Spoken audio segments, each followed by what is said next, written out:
ক্ষমা করতে চায়।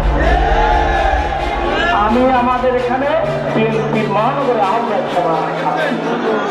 আমি দেখুন কণ্ঠে বলতে চাই, আমাদের বিএনপির মাননীয় ভারপ্রাপ্ত চেয়ারম্যান আগামী রাষ্ট্রনায়ক দেশনায়ক জনাব তারেক রহমান বলেছেন, যদি কেউ আওয়ামী লীগকে বিএনপি বানাতে চান